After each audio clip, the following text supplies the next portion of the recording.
Welcome to today's webinar. It's Thursday, August 4, here with the Hydrogen Moves webinars. It's 4 o'clock in really hot Germany, and welcome everybody from worldwide joining here from Kuala Lumpur, from Vancouver, from London, from the Netherlands, from Essen, Germany, and Berlin. I see here in the chat. So feel free to post your country or your town from where you are joining here in the chat so that we do know from where you are. Karsten Wilbrand is waiting in the background, and after my short introduction, as always, here with Silke Frank and your hydrogen team, he will bring you the real content of today, the sustainable heavy-duty transport from an energy system perspective topic today. There you go. And I can tell you, our portfolio. Perhaps you have noticed I have switched jobs, and if you know me and the team from Mission Hydrogen from the former 2 years, for sure I'm in the field since 18 plus years, but perhaps you haven't recognized the switch as you should be aware of that. We want to get you our portfolio that you are aware of. We have the sponsoring opportunities. If you need get extensive visibility and benefit from the network, then please contact us. We do customized webinars like this one that we sorted out with the Next Mobility Accelerator Consortium, and we had on June 2 and 3, we had a fantastic on-site event, real physically in Bavaria. Dear Karsten, we can see you right now in the camera, and there we sorted out, well, we should bring not only the fantastic topic in German to the people on site, but also to you all in English. And after Georg Zembacher's webinar last week, we are now doing that in English for sure with Shell together here. And the moderation normally by me, Silke Frank. We also do event management, social media and marketing campaigns, sales support, and also personal contact recommendations. So if you are brand new in the hydrogen field and you don't know whom to contact in the supply chain, then you can get into contact with us, and then we will make the most out of it. We are also getting you the benefits with our up-to-date and fast-growing newsletter, for example, and our team in the background that is now together since May 20. And the last thing here that I wanted to bring you is my second head. You cannot see it, but I can tell you the German Hydrogen and Fuel Cell Association also brings to you everything that's related to Germany, and for sure we are also looking across borders and will connect you with everyone that is related to the German hydrogen market. There you go. You can connect with us on LinkedIn and Twitter for sure. You can follow us. Please do that. Sign up for the newsletter if you haven't done yet, and also forward that to your colleagues. And Irma Grandl and I, we are then happy to meet you digital, but also then physically for sure. We have concrete projects beside the Next Mobility Consortium and the things that we do with the pay-per-use model with Shell, but Karsten is telling you something about that. I want to just give you a short view. This is my last slide for the Automechanika. You know, the Automechanika is the leading show for the automotive aftermarket with over 4,500 exhibitors the last time. And they have something new that they want to bring the over 130,000 visitors. This is a new special innovation for mobility. And they will there bring new topics and innovations for the mobility of the future together, and for sure also driving hydrogen there. So if you are in the mobility market and in the aftermarket, then you should join here, present yourself, and Irma Grandl is the one you can then contact, and my team is now posting you the direct contact into the chat so that you can discuss what would be interesting for you here. It's taking place September 13 to 17 in Frankfurt in Germany. It's an international show. And now, dear Karsten, I would ask you to share your screen, and then we can start. Dr. Karsten Wilbrand, senior, it's standing, the senior principal scientist for mobility at Shell. We were really impressed, I can tell you, in June, and also Georg Tempacher, he told us on LinkedIn in a post, in a comment, I think this or last week. So now it's up to you to get to us the real content, sustainable heavy-duty transport from an energy system perspective. Dear Karsten, fantastic that you are here, and now the virtual stage is yours. Thank you very much, Silke. And yes, hello, good morning, good evening, everybody on the call. Really looking forward to talk to you about how to decarbonize the transport sector. So yeah, I do have the role in Shell to look from a scientific perspective on mobility. And today I will talk about heavy duty transport. How can we decarbonize heavy duty transport? And that will be also with a look at the energy system and at what the energy transition means for the heavy duty sector. Okay, let me see. It works. And okay, don't have to read this slide in all details. It just says, okay, the presentation is about the future, so there may be some uncertainties about it, but we don't have to read this. And this is the agenda. So I will start with a quick introduction of the topic. Then I will take you to the energy system perspective. After that, we will look closer at efficiency and cost of battery electric versus hydrogen trucks. And I will conclude with a brief summary. Yeah, let's start here. Why is road transport important? Because it is a big sector, and it is part of the so-called hard-to-abate sectors. So as you can see here, different sectors.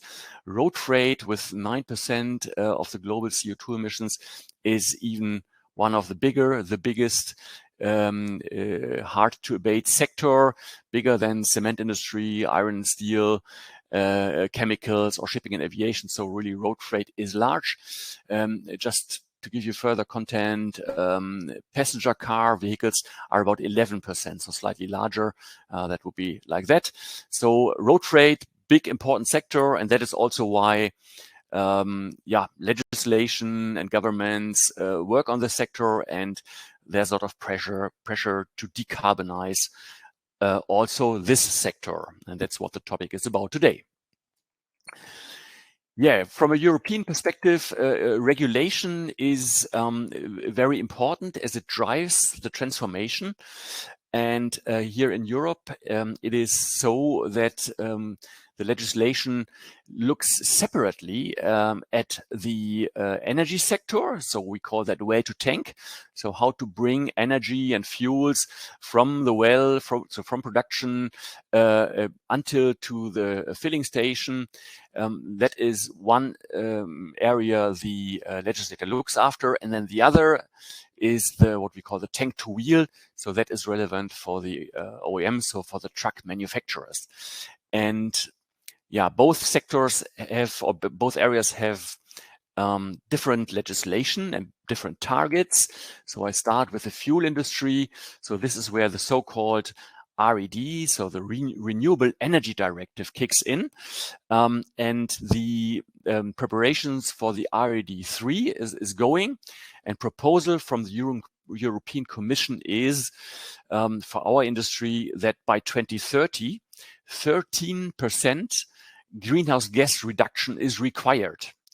And what does that mean? It means that all fuels and energy carriers that we bring to our refueling stations have to be 13% lower in greenhouse gas emissions compared to the fossil comparative.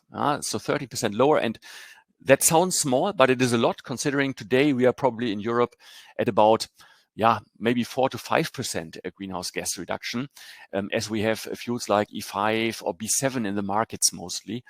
And B7 or E5 does not mean a 5 or 7% greenhouse gas reduction, because those fuels do not deliver 100%, but rather maybe 70%. So that means we are probably at 4 or 5% today. So going to 13% greenhouse gas reduction is a lot. And it is also so that this target will be, there will be penalties if our industry does not meet those targets. And that can be significant penalties, up to 600 euros per ton of CO2. So that's quite big, and it could result in multi and 100 millions of penalties for the large fuel provider companies. On the tank-to-wheel side, so on the automotive side, there are targets as well, and here they are. So for the OEMs, there are targets set out for heavy-duty trucks. Versus 2019, OEMs have to bring vehicles to the market by 2025 that are 15% lower in CO2, and by 2030, 30% lower in CO2. So that means trucks, in average, sold by OEMs by 2030 need to be lower than 30% lower in CO2 compared to 2019. And we know the diesel truck is quite efficient already. So getting a lot of CO2 reduction from the diesel truck is not realistic. Hence, it means we have to bring new energy powertrains to the market running on different fuels. And overall, the preferred option here by the legislation is that the OEMs go to electricity and hydrogen trucks. And that is because for the OEMs, those count as 0 grams CO2 on the tank-to-wheel side. So that means if an OEM sells a battery electric truck or a hydrogen truck, those are counted as 0 to the OEM, with even if the electricity is not fully green, or even if the hydrogen was made from a mixture of say green or gray hydrogen, but for the OEM it counts 0. So there are very strong incentives for the OEMs to bring those trucks, battery trucks and hydrogen trucks, to the market. Because again, here, similar to our industry, there's hefty penalties for the OEMs if they fail to meet these targets. And again, for large OEMs, it could be hundreds of millions of penalties to be paid if they don't meet the targets. And this is also what's being reflected in the news that we hear from the OEMs. So, for example, Daimler presented already in 2020 their strategy that they will bring both technologies to the market. So for the smaller and lighter trucks, they will go battery electric. That's the small truck here on the left-hand side. But for the big trucks and the long-range trucks here on the right-hand side, they want to go fuel cell, so hydrogen, with a range of the range for the trucks of 1,000 kilometers. Faun, another company, announced to bring fuel cell electric trucks as garbage trucks to the market. They announced it in 2020, and really in 2021 they went into serious production. So those trucks are already in the markets and running on the streets. Here in Germany, you would find them running in Berlin or in Hamburg, for example. Next example is Next Mobility Accelerator. That is our consortium with partners, Meyer Cordelage and Paul Group, where we are developing and have developed a fuel cell truck that is coming to the market basically now. Here the idea is really to bring trucks to the customers and also to bring the hydrogen refueling infrastructure to the market. So basically it works well. We will buy the truck as a company, and we will lease it out on a pay-per-use model to logistic companies, just to speed up the market and to bring trucks early to the market. Because the big OEMs, I mean, Daimler announced to bring their truck to the market commercially, the hydrogen truck, after 2025, maybe 2026. So we want to be earlier, and that's why we have started here with those partners. Another example on the right-hand side is with DAF. DAF announced that they are also developing a truck running on hydrogen. The difference here is it does not run with a fuel cell, it comes with a combustion engine. So that again shows different approaches are done by the OEMs. So it could be fuel cell, it could be a combustion engine with hydrogen. We see both being developed at the moment.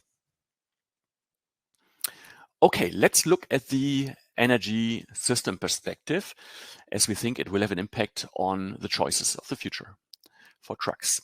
Now here we have looked into different studies that look at the power demand in Europe towards 2050. And what you can see here is that the different studies assume that the power demand in Europe will go up slowly at 2030, and then more rapidly towards 2040 and 2050.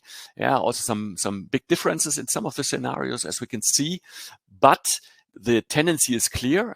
So we think that really overall a doubling of the power demand in the EU by 2050, a doubling is not seen as unrealistic. So a lot more electrical power will be needed. And the reason is that not only the mobility sector, like passenger cars and trucks, will be electrified, but also a big chunk of the heating sector. If you think about home heating, heat pumps, that will have also significant impact on the power demand. So renewable power demand is going to go up for sure. And the big question, of course, as well, how will all this green renewable power be produced? Can it be all produced locally in the EU? How can it be stored? Or will we also need significant import of renewable energy to Europe to make it happen? And this is what's shown here in the next graph. So this shows how, again, different studies that have looked into the topic, what they expect, how the import dependency of primary energy here it will change over time. So you can see here in Europe, we are somewhere where we have been at some 55, 56%, and the tendency is expected to go down. In Germany, we have been at 74%. And we have been a lot in the media that on our high energy dependency, which is the same is true for Europe, a lot based on fossil fuels. So strong dependency of oil, coal, and as you all know, gas. And what all the studies show is that it is expected that the import tendency is expected to go down. And the reason is, we simply have to import less fossil energy.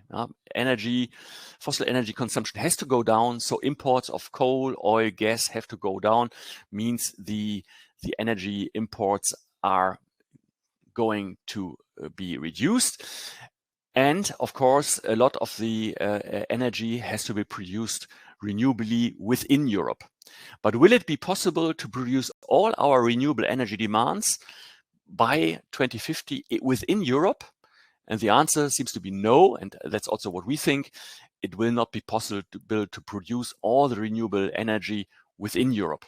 And it's probably also not reasonable to do it because there are other places in the world where there's a lot more sunshine, a lot more wind, a lot more space to do that. So imports will be important. And we think the import of renewable electricity will have to grow. And also because transporting electricity is difficult. And for that, we think that hydrogen and also derivatives of hydrogen, like, for example, ammonia, will be needed and will grow towards 2050. If you look at the numbers here, then even by 2050, the studies show import dependency will be still between 20 to 40, in some countries, maybe 20 to 60%. And of course, a big chunk of that will have to be renewable if we as Europe want to be net zero by 2050 in CO2 emissions. So That is why we think hydrogen will play a key role, because it is an important energy carrier beyond transport. As a transport fuel, of course, hydrogen will be needed. But also for the power sector, we will need hydrogen because we also want to have power available when it's dark outside, when there's no wind blowing. Then we have to reconvert hydrogen into power so that we can power our industry, our homes. The industry needs hydrogen as feedstock. For example, typical industries, chemicals, steel, iron, they need hydrogen really as a feedstock. Also, refining will tend to go much more to hydrogen as a feedstock. And of course, the building sector as well, heating, on-site power, that all will move to hydrogen. So hydrogen, in our view, will play a key role in the whole energy system of the future. Now, if we look how to power then the vehicles, and in this case, the trucks, we have two main pathways. So the one at the top here is battery electric charging. So battery electric trucks, and they will come to the market. They will need charging, of course. And how can the charging happen? I mean, in the best case, and that is what most people have in mind when they think about charging, the electricity will come from local solar and wind energy. So renewable energies will be put into the grid, and bang, you will charge your truck with it. Of course, that's quite idealistic, as I said, because there will be times when the sun is not shining, for example, at nights. But also in winter, we know there's sometimes less wind, or there can be very windless phases, and it can also be quite dark outside. So even those times, we have to charge. Anyway, they will come to that.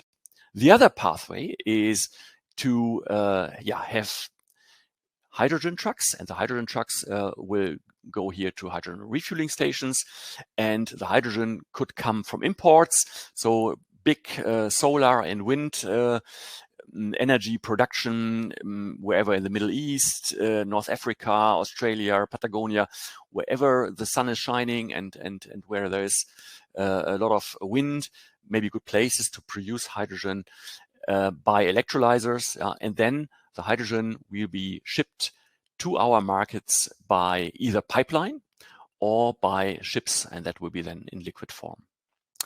Now, these are the say pure routes with either 100% hydrogen or 100% battery electric, but of course it is more complex. So as we said already, the assumption that this will all be directly connected is of course not right. We will need big hydrogen production here. We will have to store hydrogen big scale, for example, in underground caverns, to have hydrogen available big time, for example, in winter when there's no wind and no sunshine. And then we will have to reconvert that hydrogen via power plants. And some of that electricity it will also go into battery electric charging for trucks then here. The other path is that one here. So some of the imported hydrogen will also be used for power generation, and some of that power will also be then charged to the trucks. So basically, you can discuss the numbers. It could be anywhere between, I think, 10 and what we have seen also from the import. If we have to import 20 to 60% hydrogen, and if we have to add some storage, we have calculated here with a 50% reconversion, and we will show you what the impact is on the efficiency chains to bring renewable power to the chargers or to the hydrogen dispensers. Right, let's look at efficiency and cost of battery electric trucks versus hydrogen trucks.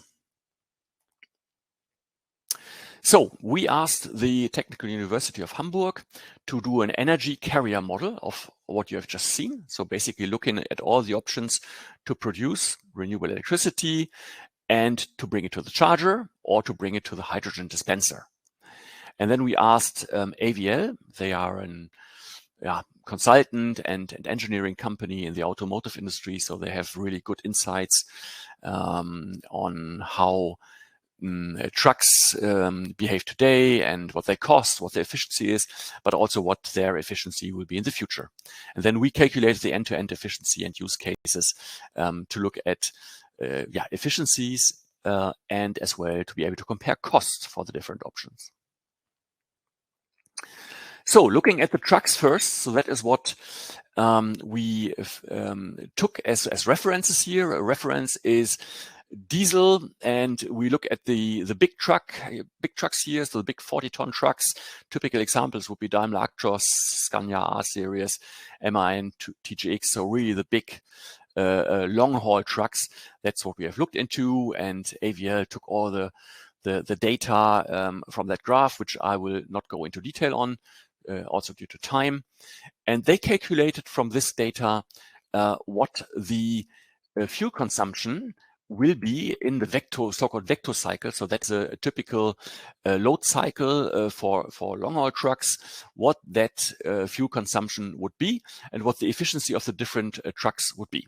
So if we look at it here on the left-hand side again, diesel, then we have the battery electric truck, fuel cell truck, 700 bar, fuel cell truck running on liquid hydrogen, and a hydrogen truck running on a combustion engine, internal combustion engine. Okay, diesel truck assumed to be running on 23 liters of diesel in 2030. It's a lot more today, but there is room for some improvement, especially if the aerodynamics are made better for the trucks. So here is still some room for improvement. Battery electric truck, 107 kilowatt hours per 100 kilometer. Yeah, and the hydrogen trucks, somewhere around 5.7, 5.8 kilograms of hydrogen per 100 kilometer. The combustion engine being a bit more inefficient compared to the fuel cell would be higher, so almost 7 kilograms per 100 kilometer. Now from that you can calculate the efficiencies, and that's the red numbers here. So diesel efficiency 33%, BEV efficiency 73%, highest, fuel cells around 40%, and the combustion engine for hydrogen 33%. Okay, so here we have the efficiency of the trucks, and now we also have the efficiency of the fuel supply chain, what the university calculated, and this is what I will explain in this next graph here. So a few more numbers coming, so bear with me. Here we have the pathway of direct supply. So again, the somewhat idealistic thinking, okay, there is local production of wind. So the wind farms in Europe are delivering, and 100% renewable electricity coming from wind and solar. And then this electrical energy is transported via the power grid with an efficiency of 92%, and we will have charging into the truck of 90%. That means we come with an 82% efficiency into the truck. Now we have to multiply with the vehicle efficiency, what I just showed on the previous slide. So that is 73.7. If you multiply, you come out with 62% overall efficiency. When I first saw this number, I was surprised a bit because I would have thought it should be higher.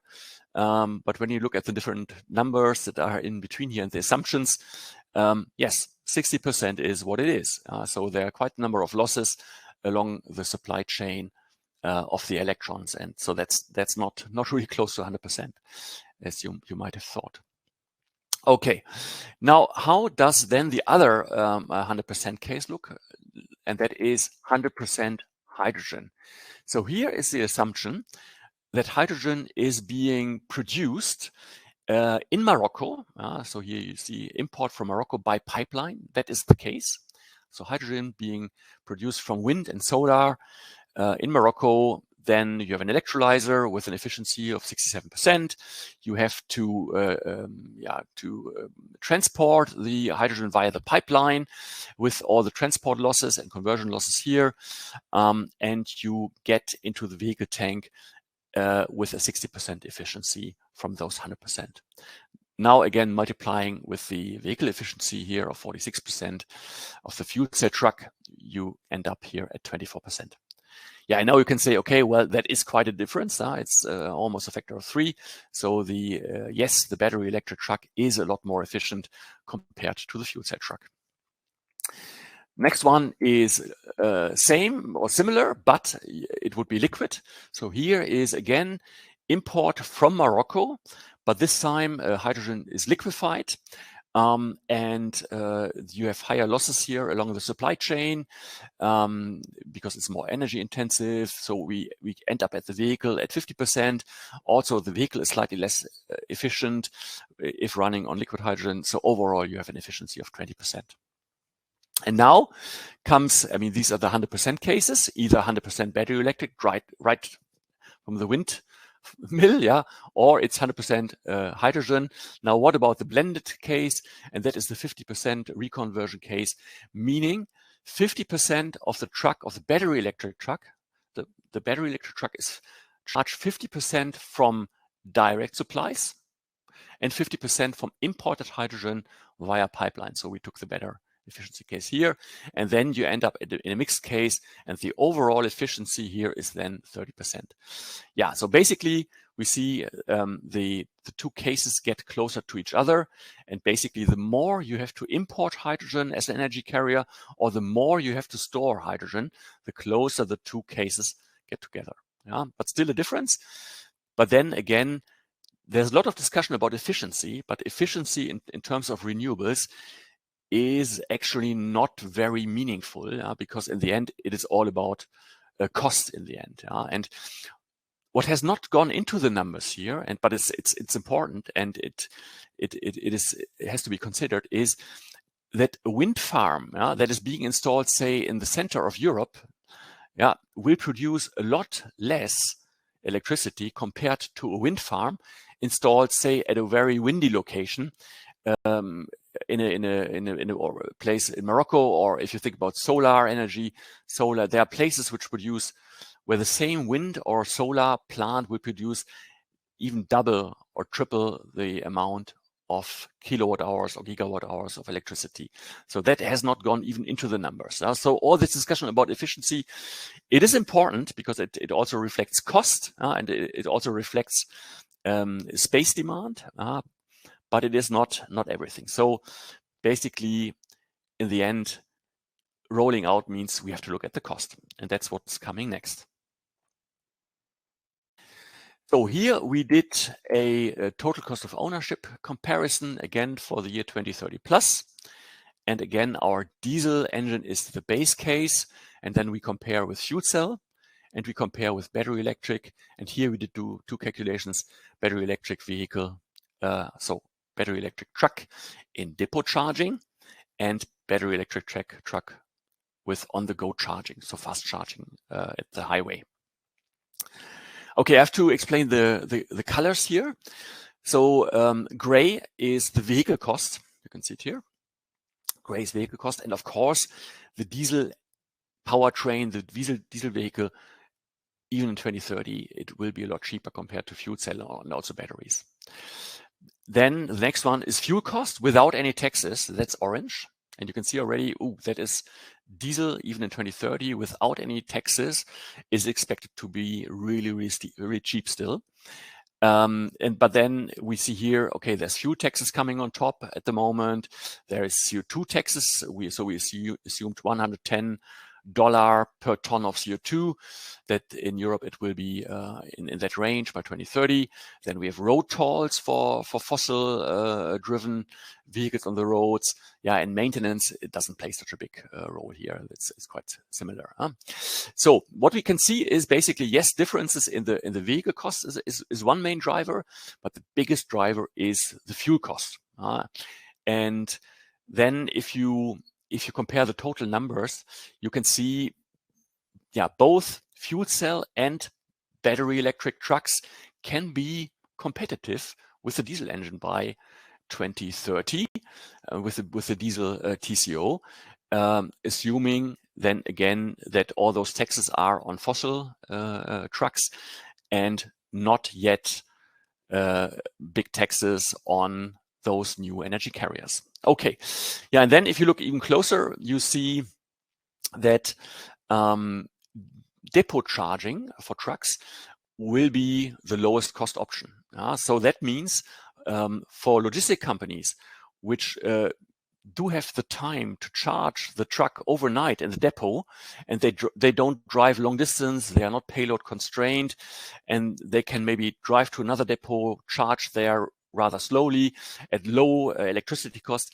It is really a good business case. It is going to be low in cost, so that makes a lot of sense for companies, for logistic companies, which do have the chance to do a lot of depot charging.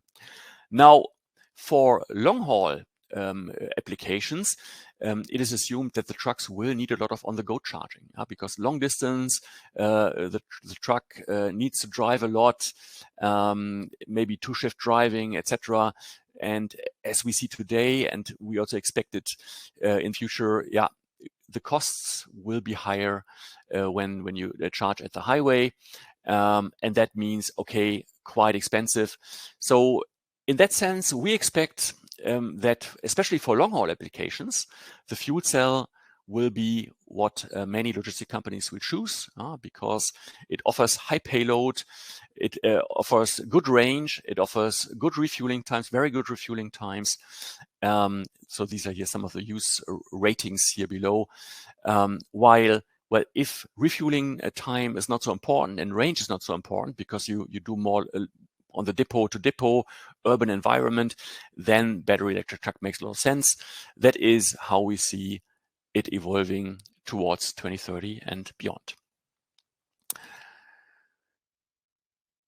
And this is also why we invest in hydrogen refueling infrastructure, and as both things need to go hand in hand. So we need to solve the hen egg problem, so we have to roll out the infrastructure, but there must be trucks, and that's why we do this together with partners. And so we are rolling out the infrastructure along the highways, and there will be we are building up a hydrogen refueling network for trucks and medium and heavy duty trucks. Plan is to go up to 50 hydrogen refueling stations by 2025, 150 by 2030.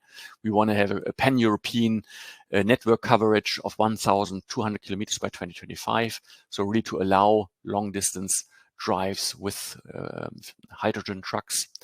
And at the same time, we also want to push the availability of hydrogen trucks. So that's also why we are offering those trucks and why we are developing them together with partners. We want to see up to 2,500 fuel cell electric trucks by 2025 and up to 10,000 by 2030. So that's why we are looking into that. But of course, and I haven't shown it here because the topic today is it's a hydrogen webinar, but we are also working on refueling and recharging solutions for trucks. So megawatt charging is something we are looking into and which we will also offer at the highways, and we are working on that as well. And we also see the industry. So this is not only about us, it's really the whole industry looking into this at the moment and developing the technologies. Okay, summary, conclusion, and then we will have time for questions and discussions. So energy transition will drive demand for renewable power and hydrogen. The energy system change creates need for import, storage, and reconversion of hydrogen, as we have seen. Hydrogen is more just a fuel than just a fuel.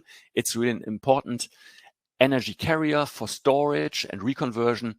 And so we see a lot of demand coming from there. The efficiency of the electric pathway is best, really, if we can use a lot of local renewable electricity. On the other hand, if we have to import a lot of hydrogen to make power out of it, this efficiency benefit goes down a bit. So with growing demand for energy import and storage, the efficiency of electric and hydrogen pathways get closer. The total cost of ownership for trucks really depends on a number of factors. So I've shown some of them. Of course, energy cost is important, the infrastructure cost, and the use case is very important. So different companies with different use cases may choose one or the other. And that is also why the industry really reacts by developing both battery electric trucks and hydrogen trucks come to the market. And as well, we see that the infrastructure for both is being developed. So very exciting times, a lot of development at the moment. And I think I'm at the end of my presentation. Thanks for your attention. Looking forward to the questions. I've seen some questions coming here. But I would hope, Silke, you will help me with the questions and hopefully also some discussion. Sure, I do. As always, dear Karsten, thank you very much. It was a par force ride through, I don't know if this is also something in English. In German, we do say that, par force Ritt. So it was I got parallel emails. Oh, it's so fast. It's so cool, but it's so fast. So definitely, dear audience, if there are questions left, and you are right, Karsten, we see some in the Q&A section right now, then post your question, because we have enough time now to handle the questions. And in the case that perhaps Karsten cannot answer for sure, he has a fantastic team beside him, and then we can do that afterwards if there is some. So yeah, and agree, it was a lot of stuff, and happy to scroll also back a few slides if needed. So yeah. Carry on. Yeah. So I won't now bring my slides onto the deck. So we will leave it here with yours and with the screen sharing for now, so that you can exactly do that if needed. There you go. The first question, and I will, by the way, Karsten, broadcast it always so that the participants can see it and read it in parallel. Silvestro Russo wants to know, will carbon capture count to the CO2 reductions?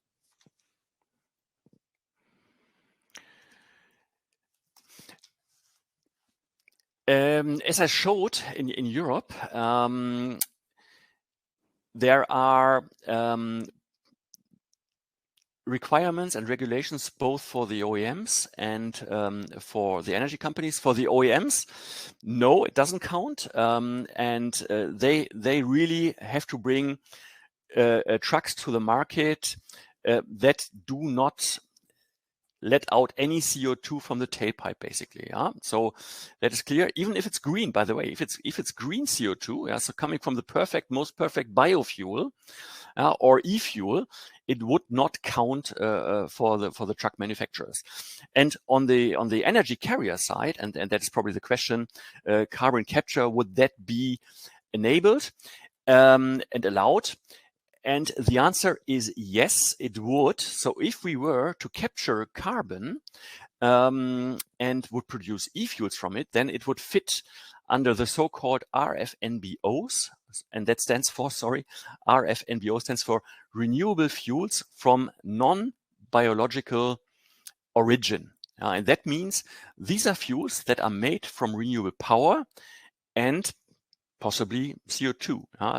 So that would be accounted for. And it is even so that in the regulation, e-fuels being used for aviation and shipping would get an extra credit. That's at least the proposal at the moment. It's not yet written in stone, but the proposal is to give it a multiplier of a factor of 1.2. So those fuels, e-fuels with captured CO2, would count higher than, say, for example, just hydrogen. Okay. I hope that answers the question. We will see. Perhaps there comes another one in the chat, but then we will also try to answer that for sure. So the next one comes from Tom Hughes. Can you comment on your thoughts for very large trucks like mine haulage vehicles? Are they likely to be BEV, FCV, or hydrogen combustion or combination? Yeah, it's a good question, and indeed we see that even for reach. I mean, is this like mining trucks, right? That's what I understand. Trucks like mine haulage vehicles. So I understand that as mining trucks. Is that what you mean? Could be. Okay, yeah, maybe I answered that. Otherwise, please let me know and maybe drop another point here. So mining trucks are really, I mean, big energy consumers. And a few years ago, we would have said, okay, well, without any diesel and liquid fuel, it won't work. But in fact, there is work and we see projects happening that look even into battery electric mining trucks. also, I think hydrogen is on the radar screen as option, and of course e-fuels. So all those options are on the table, and it depends a lot, in fact, on the options of the mining company. Do they have access? Are they close to the sea? So could they ship, say, a liquid biofuel to their mine easily? Maybe then the biofuel is a good solution. Do they have space to build, say, solar and PV next to their mines? Yeah. So could they produce renewable power and maybe store it and then charge the trucks? Could be a good independent solution. Could they get access to hydrogen large scale and get close to a pipeline and get hydrogen? So answer is, I think all these options are on the table. And again, the use case of the mining company will decide to what the individual mining company will choose in the end. There you go. Question from Ganjamam Prast Patel. Here it comes. Carbon capture and storage can result in green gashouse reduction. Will it not help in present fuel combustion in industries? Yes, I mean that is an option, of course. That in industries, say for example, steel or chemicals industry, with or power industry as well. Yeah, they could try to opt for carbon capture and storage, but then again, where do you store it? And that's big discussion. And in some countries and regions, it may be easier to store the CO2 underground. But the point is, you have to store it somewhere, right? And you have to make sure that the CO2 being stored somewhere needs to sit there for the next whatever thousands of years. So it means really big scale underground storage, either in caverns or in aquifers. So yes, it's doable. I don't think it will be accepted everywhere, as we've seen, for example, in the Netherlands, fiddling around with underground pressures can really lead to a lot of trouble. So small earthquakes happening, buildings being demolished and damaged. So I personally think in some countries it may be acceptable, and if there's enough space where it's far enough from, say, buildings and cities, or maybe even under the sea, it can very well be done, and then it should be also safe. But in some countries, I think politically it may not be acceptable. And as I said, if it's a very densely populated area, I would struggle to see it happen. Sorry again for a little bit long answer, but that's how I see it. We have time left, not a problem. I think the people like long answers when there is a lot of content in, so that's fine. I have another one for you for sure from Oliver Schneider. The BEV efficiency is calculated from the grid to movement, or does this number, I think it was from the first slide, or does this number include the power generation mix from today? Because then the 73% efficiency is nonsense. Let me scroll back. So this is probably what we're talking about, right? So direct power supply. Mm-hmm. Now here the assumption is that this is 100% renewable electricity. So all those scenarios that I showed here, for hydrogen, it's all 100% renewable. 100% renewable electricity means, for example, for the case of a country like Germany, we would have a big wind farm in the North Sea or big solar fields. So then we assume, okay, every kilowatt hour that is being produced at that moment will be directly transported via the grid to the charger, to the truck. So that is a very idealistic and optimistic pathway. And that is why it's still, even with 60%, a pretty high efficiency. Of course, if it was partly fossil-fired, you would have fossil-fired power plants which have a low efficiency right at the beginning, and then you are right. Then you would be right. The efficiency would be even lower here. But here we have calculated really 100% renewable power from the windmill, from the solar field. I hope that explains. Okay, another one. I think it was nearby, or perhaps the same. From Stefan Keller. There you go.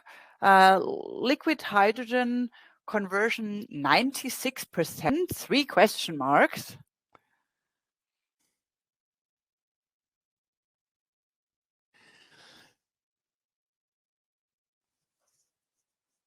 Yeah.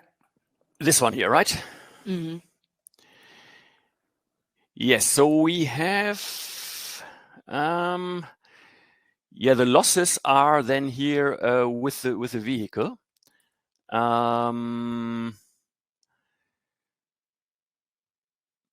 You need more electricity, of course, to liquefy the hydrogen, and then you have to gasify on the truck. So that is why the efficiency on the truck is lower here. But happy to take it offline to have a closer look into the calculations. There you go. So, dear Stefan, contact us and then we will forward it. As always, here with our Hydrogen Moves webinars, and I think the team can post our direct mail into the chat. So, or just contact us via LinkedIn for sure. This is also possible. Contact at hydrogen-moves.de. And then we will forward it. Yeah, and then, I mean, the losses also appear here in the transport. As you can see, the transport losses are also higher because there you have boil off during the transport with the ship. Okay, but happy to have a closer look into the numbers. Yeah. Okay, Christian Gruber, the next one. Is the 50% reconversion share for BEV expected from Shell for the future market or a scenario set point? Yes, it's a scenario set point, and we took it more or less from this investigation here, which I showed. Yeah, so this is just the import scenario, but then there may be additional need for storage also locally. So it is a scenario set point. And you can argue whether it should be rather 40%, 30%, or 60%. It's a scenario set point. We did also the calculations even for 10%. And yeah, hard to say, but it depends on really, well, how much renewable power can we produce here locally versus we have to import. Mm-hmm. Okay, next one from Manuel Hitscherich. How is the lost energy in times of high production due to missing energy storage in the 100% BEV scenario factored in? Oh, I don't see the question. Can you repeat it one more time, please? Or can you show it also on the screen? I still have the Christian Gruber question on the screen here. Yeah. Sorry, I just had to click here. There you go. Can you now see it in the right section, in the Q&A section? No, but maybe I can click it away here. Maybe just read it one more time. Sorry. Yeah, sure. Yeah, okay, sure. How is the lost energy in times of high production due to missing energy storage in the 100% BEV scenario factored in? I'm struggling with the question, to be honest. I don't really get it. Maybe the question can be either typed in a bit more clearly or simplified. Yeah, dear Manuel, when you can hear us, then please try to post your question in another way, and then we come back to it. Perhaps it's also something that you, Karsten, do you have 2 screens? Yes. Okay, that could be because now the question from Manuel should be broadcasted to the room. I cannot do another button here, but we will come back later when I see. Sorry for that. Yes. Yeah. Okay. So Christian Warner is the next one. Are we sure that in the paradise case of total electric mobility, the current tax incomes have not to be compensated by new taxes to renewables? Yes, I'm fully with you. Yeah, so governments will make sure that at some point of time, taxation also for renewables will have to increase. So at some point of time, we would expect as well for electricity, for green electricity, and for hydrogen, some taxation coming. Will that be already by 2030? I would have doubts, because that industry, as the numbers also showed, still needs support. I would also argue that possibly a combination of higher taxes for CO2, so for combustion engines running on fossil fuels, the taxation might be higher in some countries, and then there might also be some taxation coming up for the renewables.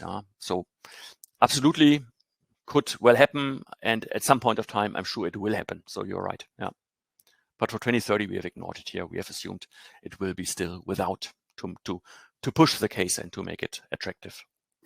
Okay, so I think there was an ad in the chat. When you go to the chat section, I see something from my old friend Reinhold Wurster from LBST, or no longer nearly retired, but never retired with hydrogen, dear Rainer, never. So he says you need about 30% of the liquid hydrogen energy content as electricity input to liquefy hydrogen. So this is a content ad here from our participants to the chat. And that was about the question whether the 96% would cover it. I mean, I showed that we have those losses also during the transport chain, because the liquefaction itself is not a loss. It's a conversion. That's why the numbers don't show up there. But during the use, at some point of time, of course, you have the losses. So we can have a closer look at the numbers and how these losses have been incorporated along the supply chain. But they have been incorporated. I recall we had that discussion with the university when the calculations were done. So we can look at it in more detail. But you're right. Somewhere in between 25 and 30% additional energy is needed for the liquefaction. Fully support and agree. Yeah. Okay. I do hear now from the technical support that the questions may be not be broadcasted to the room at the moment. I can see that it's broadcasted, but I'm in the speakers. I'm in the speakers corner. You too, Karsten. So we try to fix it, and in the meantime, I will try to read it clear and slow so that every one of you can hear it. The next one is from Murali Madena. May I know why it is so much difference in terms of fuel cost in BEV, depot charging, and on the go charging? Yes, this is about, scroll here, sorry, I have to go to this screen here in front of me. Yeah. This is why the difference is so big here, right? Between the fuel or the power for that versus the power for that. Yeah.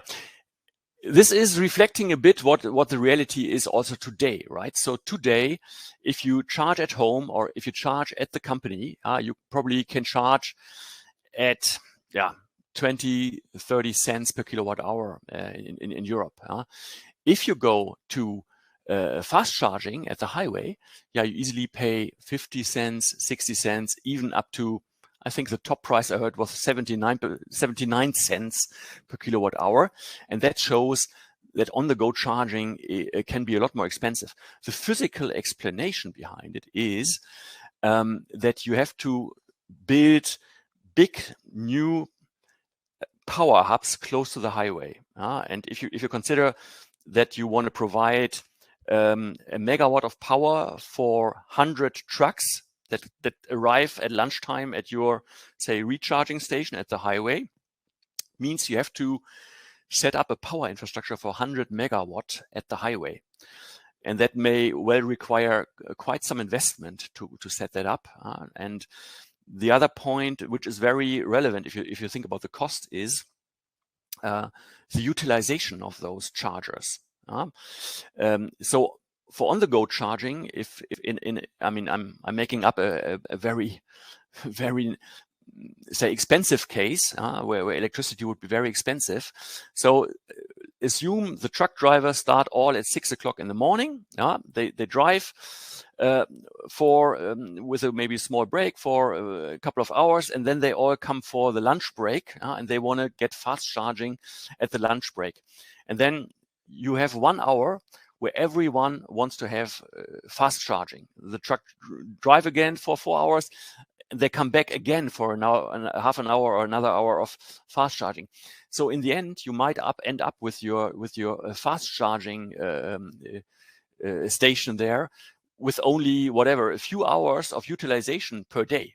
Maybe some night charging, but that would be slower. And that means you are installing a very expensive equipment there, because you need transformers, you need possibly a transmission line, you need maybe local power storage. So that all is quite cost intensive. And then you only have a few hours of utilization per day, and that would drive costs a lot. And that is also why today, if you drive with your electric car, to a on-the-go fast charger at the highway, it is pretty expensive. Yes. Okay. So, dear Karsten, when you are answering now the next question that I giving to you, I will step out and step in again. Perhaps then we can fix the chat. So I will then come back in 1 minute. Don't worry, answer the question and take your time. And perhaps we can then make it, because we see that the chat is not given to the participants at the moment, but you can see it when you have in the speakers room the 3 points at the very right, and when you open it, you have the chat section, by the way. So this is perhaps something that then fixes that with you. And I read the next one from Peter Stoffels. On the cost of ownership, road tolls are not required for hydrogen trucks. Mm-hmm. Is that already firm? And it's maintaining of BEV hydrogen trucks really higher than BEV trucks, as they are much less complex? Yeah, first of all, on the road toll, yes, the road toll currently, and also as far as we can see for the following years, there is no road toll for zero emission trucks like battery electric trucks and hydrogen trucks. So we assume here that also in 2030 the situation is still as it is today. But today it's the situation in Europe. And now the second question is, why FCEV maintenance cost is lower than for the BEV on-the-go charging? Was that the point? Can you repeat the second? It's maintaining of BEV hydrogen trucks combination really higher than just BEV trucks, as they are much less complex. Okay. Yeah, there are numbers there that show that indeed, and you can see it here from the depot charging, that the maintenance for a truck running in the slower charging, we assume a longer battery availability time, so that the batteries will last longer and hence less maintenance needed. For trucks that would go mostly, and this is the case here, the scenario point, would do always fast charging for on the go. Then, of course, a battery lifetime and battery degradation is an issue, and you could expect indeed at some point of time higher costs that has been calculated into this here. And indeed for fuel cell, I mean, there are now companies offering 30,000 hours of warranties for their fuel cells. So in that sense, the maintenance demand for fuel cell trucks by 2030 should not be higher, a lot higher. That's the assumption here, yeah, and yeah, we will have to see whether that is right, but that is what also several studies that we've seen show, yeah. And now we have lost Silke, maybe. We have lost the chat and Silke. That's not good. I hope you all can hear me still, but yeah, maybe we have to wait a little.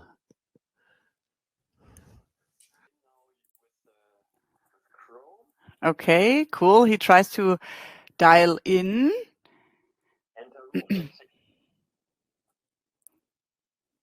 Karsten Wilbrand has joined the room, I can see. Here we are. Here we go again. Pretty cool. So we can now close our mobile phone channel here. And I give some questions to you, dear Karsten. Is there an infrastructure plan beyond Europe? Yes, I mean, also in some other markets, there is infrastructure projects going on, especially to mention in the US. I mean, we do already have heavy-duty refueling stations for hydrogen in the US, especially in California. So there are plans to roll that out in Europe as well. In Japan, we know there's also quite a network of hydrogen refueling stations already available for passenger cars mostly, but we expect also for trucks to come there. So the answer is yes, a few markets also joining and following the route. Yeah.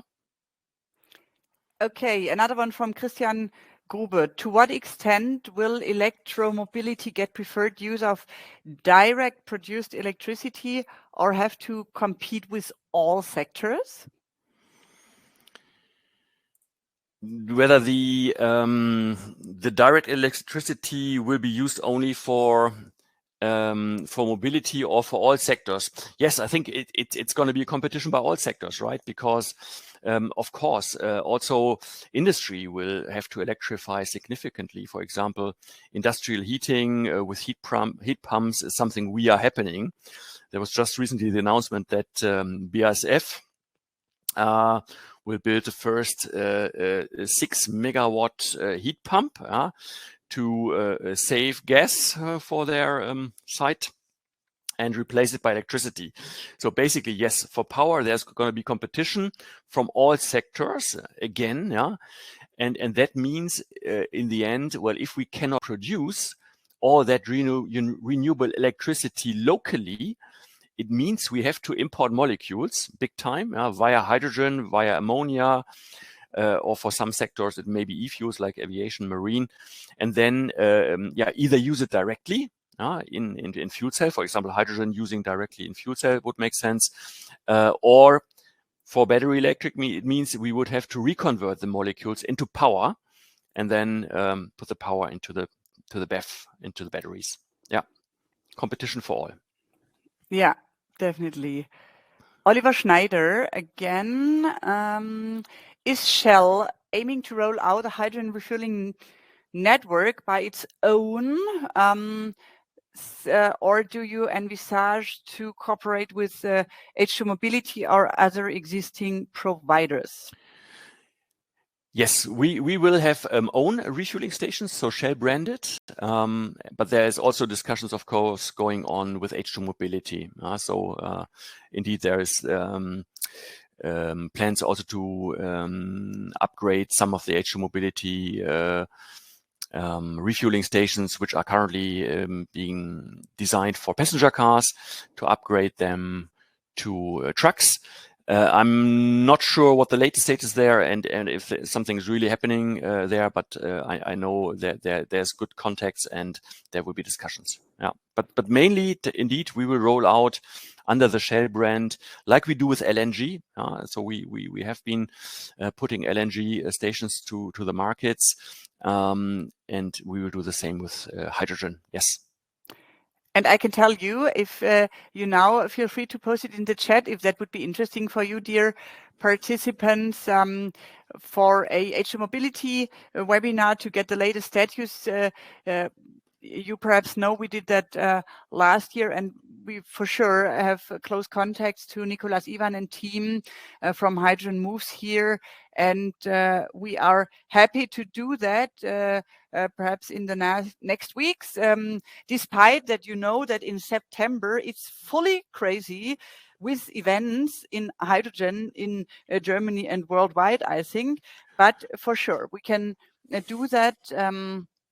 And I know that there is definitely also, as you said, Karsten, a rollout or a change from one of the old ones into the to get the trucks refueled. Yeah. And maybe one more comment from my side. I mean, we are really keen to partner up with other parties on those big tasks. Yeah. So if you think there's an option to partner with us, feel free to contact me. Yeah, we are very much willing to work with others because it's such a big task ahead. Yeah, and we can only do this together. So yeah, please contact me. Definitely. Collaboration is key. And I think in the hydrogen field, we have done that for many years, and we are really good in cooperations to get the main and the same target and direction.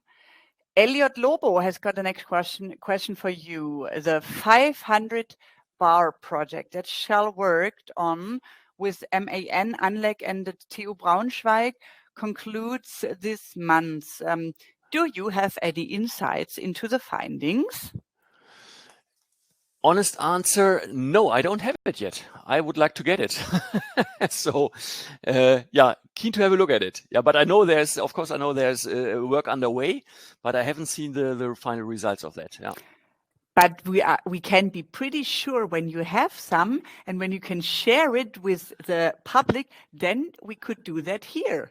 Yes, sure. No, happy to come back. Yeah, for sure. Cool. Okay. So, dear Elliot, just stay tuned, and then you will get the information about that. The next one from Rooks Ahmed. What key elements are missing to get this new future mobilized? Yeah, that is a good question, but also a big and difficult question. First of all, I think it is key to roll out the renewable power generation. First of all, yeah. So because I mean that's where it all starts, whether it's battery electric charging of trucks or whether it's hydrogen, it all starts with enough renewable power generation. So we really have to speed up offshore wind, onshore wind, solar, and also the grids. So the grid is also a big constraint in many markets, the power grids. And it doesn't make sense to build any additional gigawatt wind farms somewhere if the connection via the grid doesn't work. Then it's lost. So all these things have to go quicker.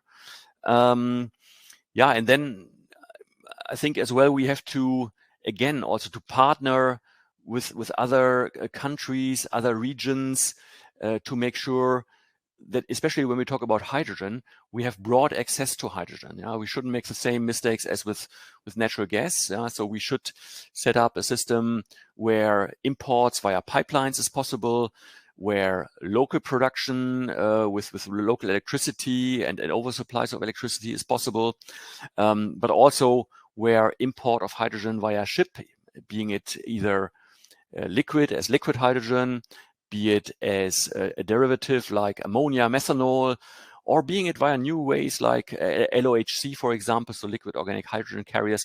So there's a lot of work going there, but that all needs to be ramped up, and it's not about a matter of the technology itself. It is really a matter of costs, of support of investment security, because all this requires massive investments by the OEMs to bring all the new trucks to the market, and as well by the energy companies to provide the energy carriers.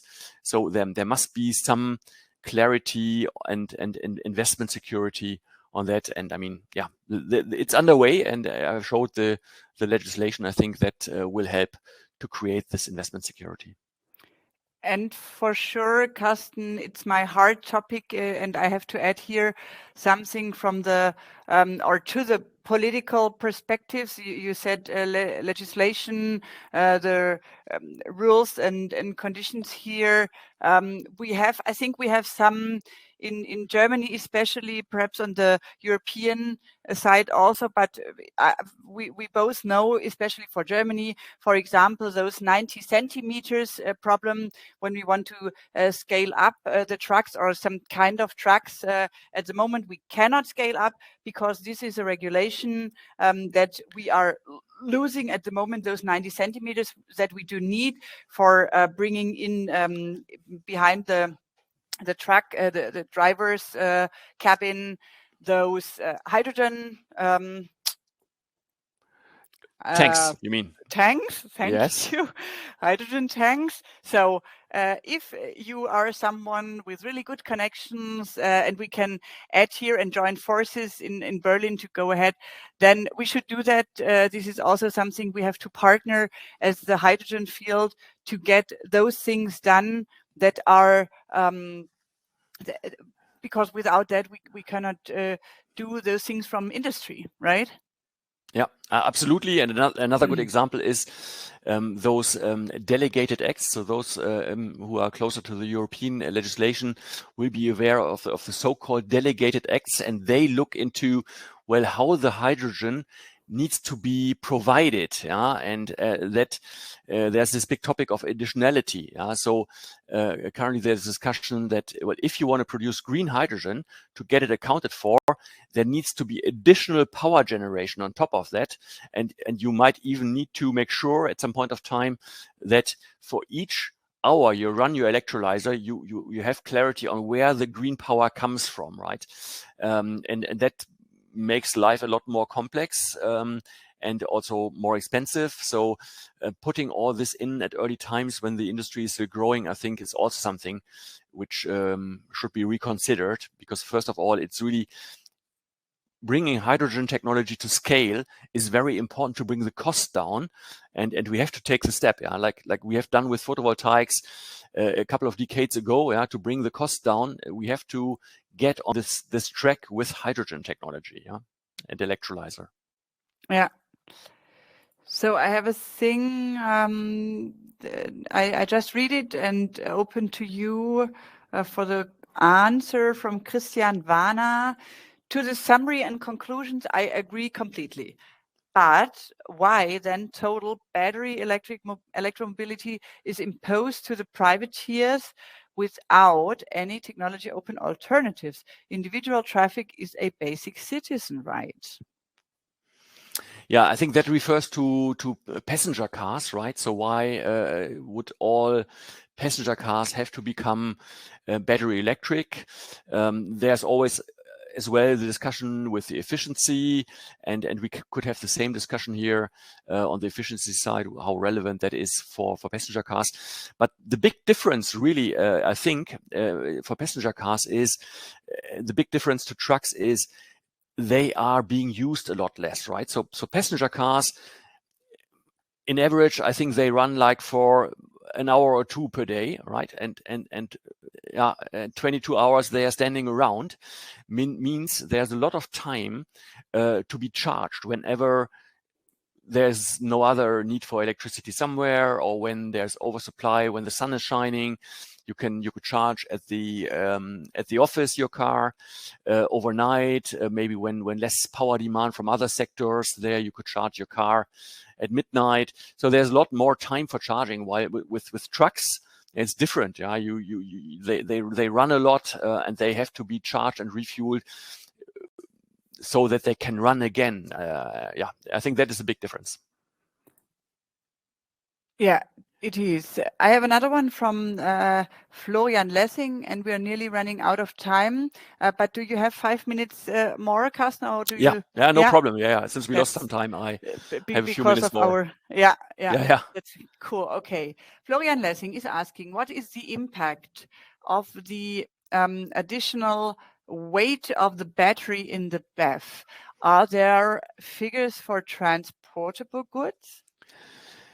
Yes, we have looked into that, into the payload differences, and what also our engineering partner AVL came up with is that probably a payload loss of something like 2 tons would be the consequence of the batteries. So if you really wanted to do a long haul truck, a 40-ton long haul truck running on battery, then you probably would lose some 2 tons of payload. And that's of course then a benefit again on the economic side for the hydrogen truck. Yeah. Okay. So I think one more that is from the section before we had the bug. I think there is someone from Vini Green. We are glad to talk with Shell. Then, dear Gert, feel free to do that and contact us. Is there any question? I just searched for the question. It's a long chat. Perhaps you, dear Gert, perhaps you can do that a little shorter, and then I'm happy to post the question here. I search for the question mark, but we'll switch to another program. Here, Tobias Paul, how do you judge the potential for hydrogen ICE vehicles? Yes, we know that almost all the big OEMs are working on it. So there's prototypes coming to the market. So the technology is available. Combustion engines running on hydrogen do have the advantage that they are a lot cheaper at the moment. So the cost for a combustion engine powertrain is significantly lower compared to a fuel cell powertrain at the moment. But most of that is, of course, because they are mass produced via versus fuel cells being small scale production still. But at the moment, fuel cells are significantly more expensive, so there's a cost benefit.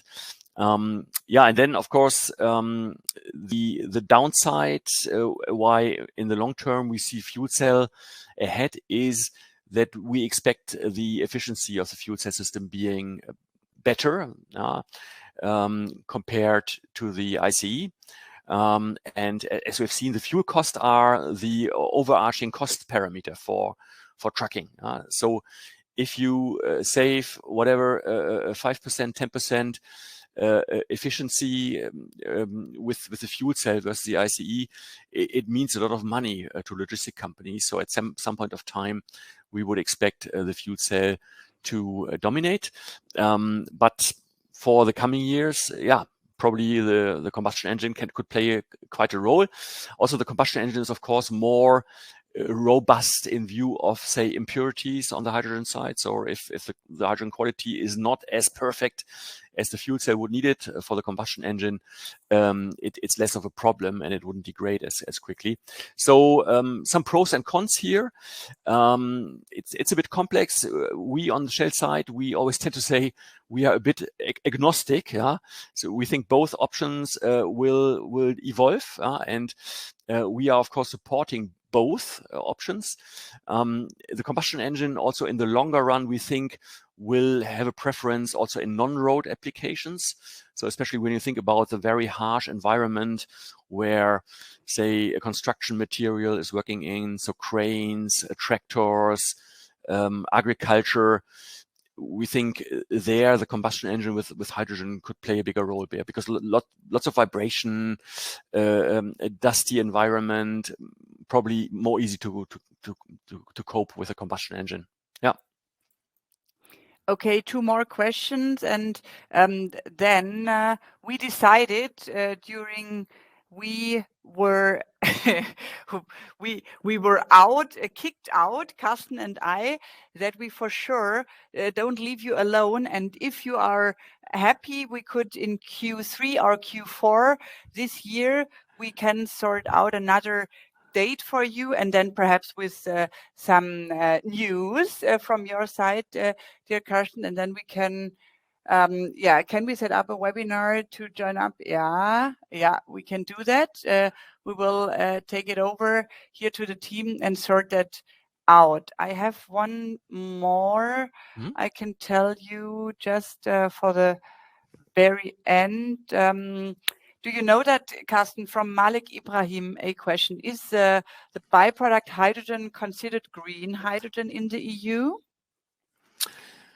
Byproduct hydrogen, that would be a byproduct from industry, for example. If it's a byproduct, say from fossil, it wouldn't be considered green. All right. So if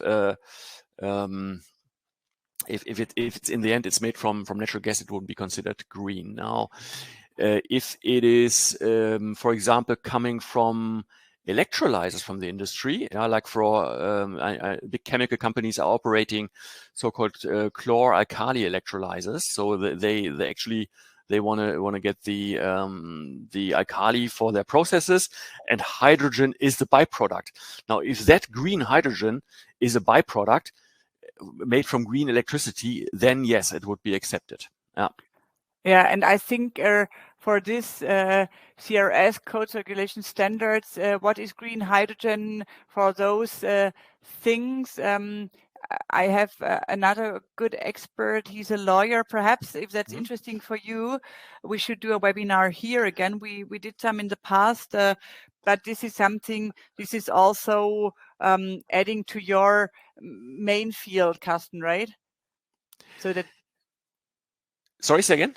That this is not your main task of the daily work. No, that's true. And I see Oliver Schneider here typing in that he would say it's not green, unfortunately, and in his view, incorrect. So let's take it offline. I'm happy to have a chat. And as you say, it's not my core area of expertise here.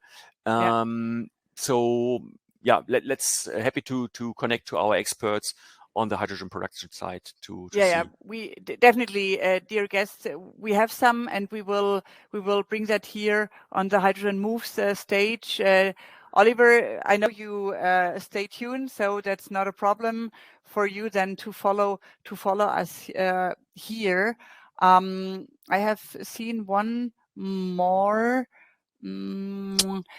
Joshua Dauda. How will you rate the market's enthusiasm for hydrogen trucks, especially truck fleet owners?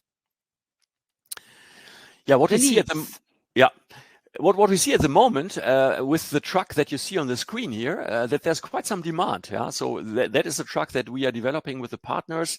So first-hand expertise is there's a lot of interest from logistic companies to get hold of hydrogen trucks. So demand is in our view high at the moment, but it's the same is true for battery electric trucks. So all the big logistic companies are looking into this. They want to test the vehicles, make sure they can see how a battery electric truck works in their use case versus a hydrogen truck. So at the moment, I would see a big interest on both. Clearly, in some way, you could say the battery electric truck is advanced because they are on the roads already, in that sense that, for example, the e-Actros is available since, I think, at least 1 year, maybe 2. So commercially available and others coming to the market. So in that sense, I think the battery electric truck is a bit ahead. But that's, of course, what we're trying to change here with our project to speed up. And again, interest is high from the market, yes. There you go. I would say this is definitely was the last question for today, but stay tuned. We have the next one on August 18 it will come on the homepage and for sure also via Twitter and LinkedIn. So if you have not signed up yet for our newsletter, please do that on hydrogen-moves.de and follow it to your colleagues, because a lot of more topics are awaiting you. And also out, by the way, out from the Next Mobility Accelerator Consortium, we have something on August 18. It's just German because it goes to the people behind and how to manage the education around and what needs are there that we can have built up the trucks. This is another thing that we do for the Next Mobility coaching, is that called, for all these stuffs around getting people prepared to do and to build up the trucks and the surroundings and the infrastructure. So this is something for August 18. We are getting the registration link ready, and then we will see each other again in 2 weeks. Dear Karsten, I'm pretty sure we will hear each other and see you again in English for sure, hopefully this year with some latest news, and then no bug will occur and we will have all of the questions answered. I'm pretty sure. Yes, it was a pleasure to be here. So thanks for that, and happy to take any more questions later on. So please send them over to me, and I will try to find the time to answer them. Yes. We will do that for sure. As always, contact us and we will forward it, and then keep in contact. Have a good day, a good evening, from wherever you are joining us, and we will see each other in 2 weeks again. Dear Karsten, thank you very much. Thank you, Shell, for your fantastic presentation today. Thank you very much. Thanks everyone for the discussion and the questions. Bye for now. All the best. Bye bye. Bye.